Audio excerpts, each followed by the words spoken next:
اس وقت پوری دنیا کے اندر مسلم امہ کا جو حال ہے وہ ہماری نگاہوں کے سامنے ہے.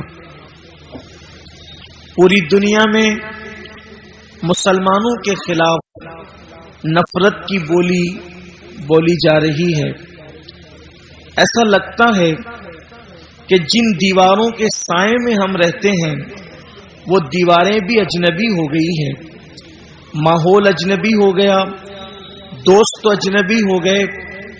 ایسا لگتا ہے کہ جس چھت کے نیچے ہم رہتے ہیں، برسوں سے جس چھت کے نیچے رہے وہ چھت بھی اب اجنبی سی معلوم ہونے لگی ہے. جن درختوں کے سائے میں بیٹھا کرتے تھے، بلکہ بعض ایسے درخت جن کا بیج زمین میں ہم نے ڈالا ہے، جس کو آبیاری ہم نے کی ہے، جس کو کھاد ہم نے دی ہے، وہ درخت بھی اب اجنبی سے لگنے لگے ہیں. آخر یہ نفرتوں کا ماحول کیوں ہے؟ آخر یہ ظلم اور زیادتی کا ماحول کیوں ہے؟ یہ جبر کا ماحول کیوں ہے؟ کوئی کہتا ہے حکومتیں بدل گئی اس لیے ایسا ہے، کوئی کہتا ہے حکمراں بدل گئے اس لیے ایسا ہے، کوئی کہتا ہے لوگوں کی سوچ بدل گئی اس لیے ایسا ہے، کوئی کہتا ہے لوگوں کی فکر بدل گئی، افکار بدل گئے، خیالات بدل گئے، نظریات بدل گئے اس لیے ایسا ہے. لیکن اگر سچائی اور پوری دیانتداری کے ساتھ ہم حالات کا جائزہ لیں تو بات یہ سمجھ میں آتی ہے کہ بدلا کوئی بھی نہیں ہے، بدلے ہم ہیں اس لیے حالات بدل گئے. بدلے ہم ہیں اس لیے لوگوں کے نظریات بدل گئے. بدلے ہم ہیں اس لیے لوگوں کے افکار بدل گئے. آپ کہیں گے ہم کیسے بدلے؟ تو یاد رکھیں یہی ہندوستان کی سرزمین ہے، اور اسی طرح دوسری زمینوں کا بھی آپ جائزہ لیں. جب تک کہ مسلم جوانوں کا حال یہ تھا، جب تک مسلم قوم کا حال یہ تھا کہ اللہ اکبر، میری قوم اپنی راتوں کو اللہ کی خشیت کے ساتھ، اللہ تبارک و تعالیٰ کے خوف کے ساتھ مصلوں پر اپنے گناہوں کو یاد کر کر کے آنسو بہایا کرتی تھی، اس وقت تک مسلمانوں کی عزت کا سورج مکمل طور پر اللہ اکبر، جیسے سر پر سورج انسان کے آتا ہے اور انسان دیکھتا ہے عروج کے وقت، اسی طریقے سے مسلمانوں کی عزت کا سورج مکمل طور پر بلندی پر تھا. دنیا کی دوسری قومیں مسلمانوں کے سامنے کاسے گدائی لے کر کے کھڑی ہوئی تھی، چاہے وہ علم کا میدان ہو، چاہے وہ تجارت کا میدان ہو، چاہے وہ علوم و فنون کا میدان ہو. کب تک؟ جب تک مسلمانوں کی راتیں اللہ کی خشیت سے گزرا کرتی تھی، جب تک مسلمانوں کی راتیں عشق مصطفیٰ میں آنسو بہاتے ہوئے گزرا کرتی تھی، جب تک مسلم جوانوں کا حال یہ تھا کہ حسن اگر دعوت نظارہ دے رہا ہو تو مسلمانوں کی نگاہیں حیا سے جھک جایا کرتی تھی. اس وقت تک مسلمان عزت کے ساتھ جی رہا تھا. اس سرزمین کا غیر مسلم بھی مسلمانوں کے سامنے اپنی نگاہوں کو جھکاتا ہوا اور اپنی پلکوں کو گویا کہ مسلمانوں کے سامنے جھکا کر کے اس کا استقبال کرتا ہوا نظر آتا تھا. اللہ اکبر. لیکن جب سے ہم بدلے ہیں، جب سے ہم تبدیل ہوئے ہیں، حالات بدلتے جا رہے ہیں. اور اچھی طرح سے سن لو، ریلیاں نکالنے سے ہمارے یہاں انقلاب نہیں آنے والا، بلکہ دنیا میں انقلاب نہیں آنے والا. تقریروں سے، کانفرنسوں سے انقلاب نہیں آنے والا جب تک کہ ہم خود تبدیل نہیں ہوں گے، جب تک کہ ہم خود نہیں بدلیں گے، اس وقت تک انقلاب نہیں آئے گا. میرے پیارے آقا صلی اللہ علیہ وسلم کے پیارے دیوانوں، میری قوم کے کسی مفکر نے کہا اگر حالات بدلنا ہے تو جیل بھرو تحریک شروع کرو، حالات بدل جائیں گے.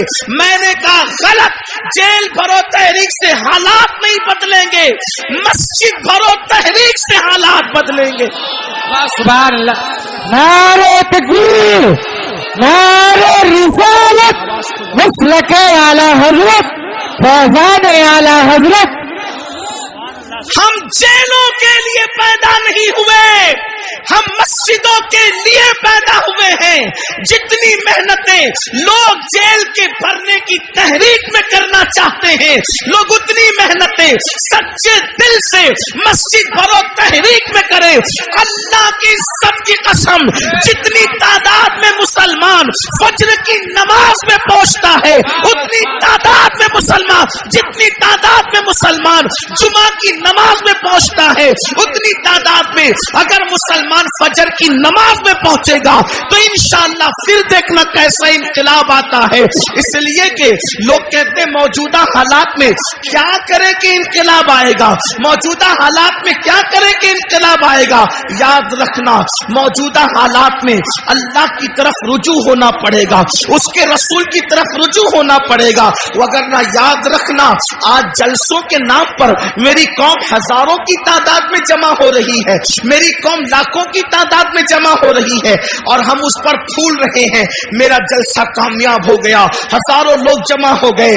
یاد رکھنا میرے نبی نے تو ایسی پبلک کا اعلان آج سے 1450 سال پہلے فرمایا تھا. شاید وہ دن تو آج نہیں آ گیا.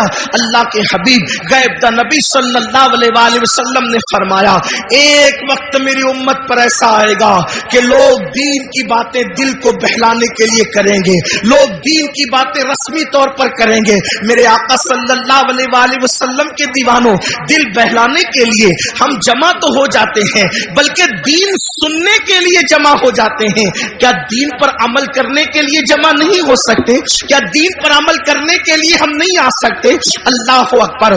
آج اگر میرے جوان سے کہا جائے کہ میرے بھائی چل نماز پڑھ تو بہت آسانی کے ساتھ لوگ کہہ دیتے ہیں مولانا ٹائم نہیں ملتا, مولانا وقت نہیں ملتا. میرے بھائی یاد رکھنا تجھے کس نے کہا کہ وقت ملے تو نماز پڑھ؟ نہیں, قرآن کہتا ہے ان الصلاۃ کانت علی المؤمنین کتابا موقوتا, کہ مومنوں پر مقررہ وقت کی پابندی کے ساتھ نماز فرض ہے. یعنی وقت ملے تو نماز نہیں, پہلے نماز پڑھو پھر وقت ملے تو دوسرے کام کرو.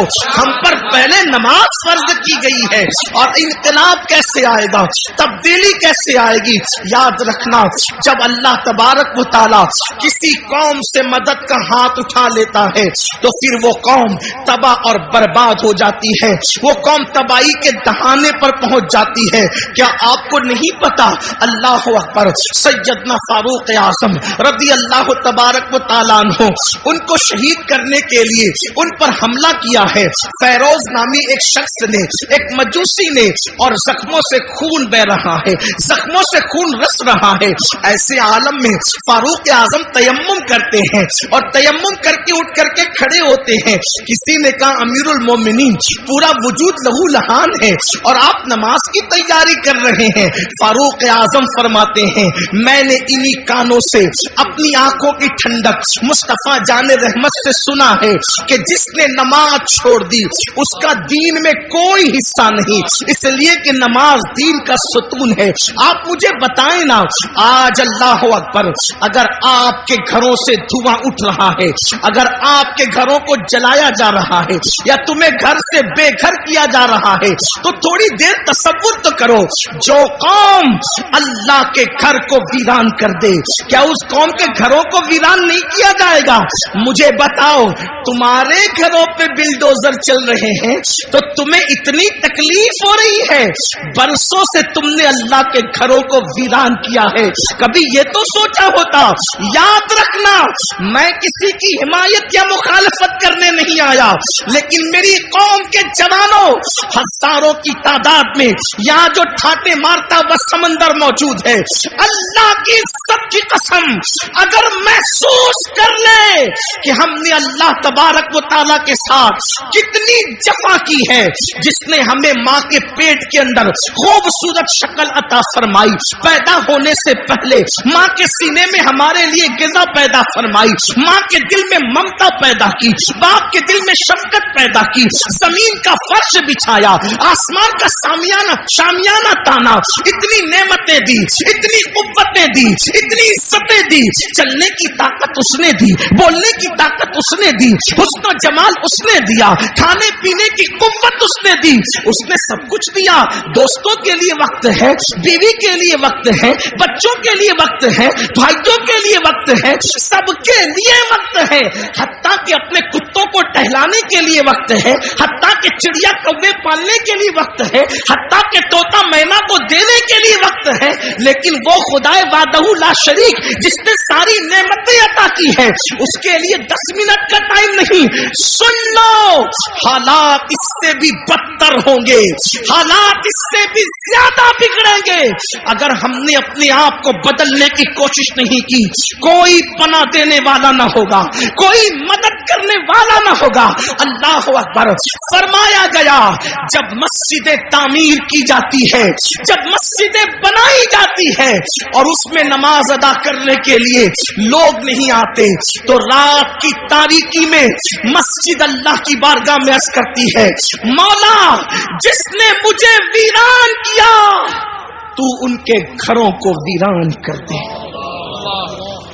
ہمارے گھر ویران کیوں نہیں ہوں گے؟ ہمارے گھروں سے آگ کے دھوئیں کیوں نہیں نکلیں گے؟ ہمارے گھروں کو زمین بوس کیوں نہیں کیا جائے گا؟ اس لیے کہ ہم نے برسوں سے اللہ کے گھروں کو ویران کر دیا. جمعہ کی 2 رکعت کے سوا ہمارے نامہ اعمال میں ہے کیا؟ ایک جمعہ کی 2 رکعت. مسلمانوں کی 95% آبادی نماز کے لیے نہیں. رمضان المبارک کا حال یہ ہے, تراویح سے لوگ غائب.